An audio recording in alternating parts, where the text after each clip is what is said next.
The world of 1914, a time of modern technology, culture, and fashion. Truly the height of civilization.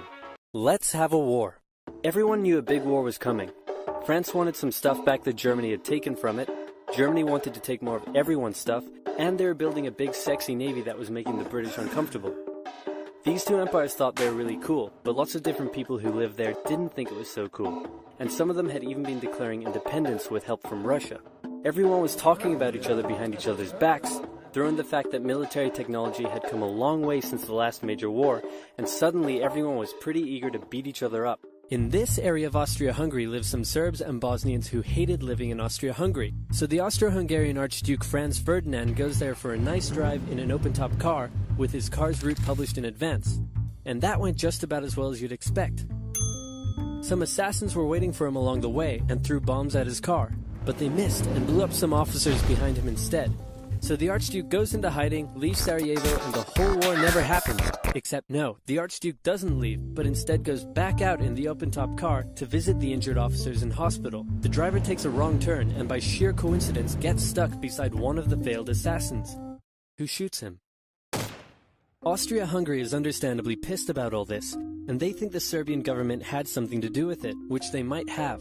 So they go to their ally Germany and say, "Hey Germany, we're going to declare war on Serbia," and Germany is all for that. So Austria-Hungary send a big list of impossible demands to Serbia, and when Serbia refuses, they declare war.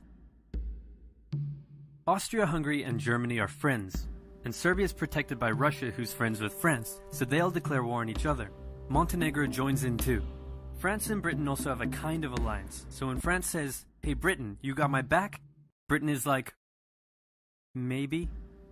And then they decide to stay out of it, which is great for Germany because Germany has a plan. They know that Russia is so big and clumsy that it will take them a while to get ready for war. So with this guy in charge, Germany will send all its troops into France at lightning speed while Russia's getting ready, defeat France, then move all the troops to Russia and defeat Russia, and then we all speak German and eat Pfefferpottast every day. Just one problem. France has loads of forts and defenses along its German border, and Germany can't waste any time fighting them, so Germany decides to go around them, through Belgium. Belgium is neutral, but Germany wants to march 750,000 troops through it to get around France's defenses. They're hoping Belgium will just kind of sit down and shut up, but they don't. They fight back, and they're pretty good too, so they slow the Germans down. What's worse is that Britain shows up, and they're pretty pissed that Germany's invading neutral countries. So now Britain declares war on Germany. So Germany push on through Belgium and commit some atrocities along the way. They also wear spikes and sometimes skulls on the uniform. So if you're trying to not look like the bad guys, good job. The Allies have a propaganda extravaganza, and this starts having an influence around the world, notably in America. The US President Woodrow Wilson sees himself as a bit of a Jesus figure and spends most of the war trying to get everyone to just hug it out. But there's also a large population of ethnic Germans living in the United States, and when the war first broke out, they were like, "Yay, Germany!" But now that they're committing atrocities in Belgium, they're less enthusiastic. Let's play Spot the French Soldier. Did you see him? Easy, right? He's wearing a bright blue uniform with red trousers. And do you know who else spotted him easily too? The Germans. So when the French were slowly marching in columns through the countryside, the Germans easily tore them to shreds with their giant guns. All the nations involved in this war went in with an old-school war mentality, and all of them had to update their uniforms and tactics a lot during the Great War.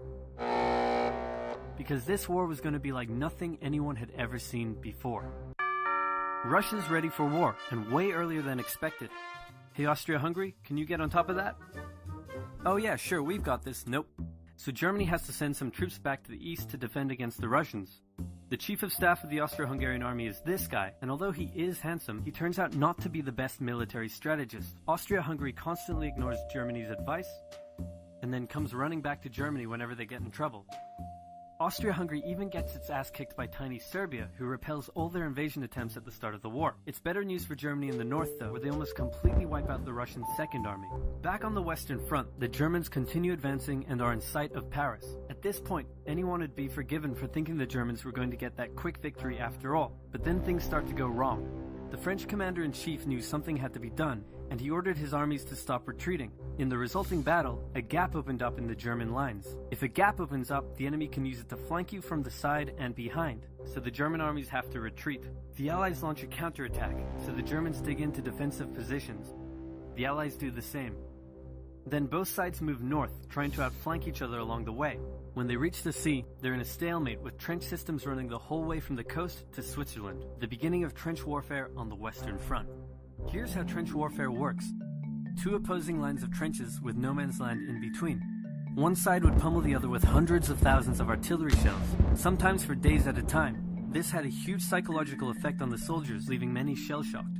Then, the attacking troops would leave their trenches and rush across no man's land, a muddy wet mass of shell craters and barbed wire. The defending trench would unleash machine gun fire on the attackers, inflicting thousands of casualties. The attackers would send wave after wave until either they gave up or the opposing trench was finally overrun. There would be months of fighting and the deaths of thousands in order to gain a few meters or kilometers of land. Living in the trenches was hard work too. Corpses, mud that could swallow you whole, pools of poisonous water, rats, disease, the smell. It's insane that millions of soldiers put up with these conditions and commanders ordered them to do so for years.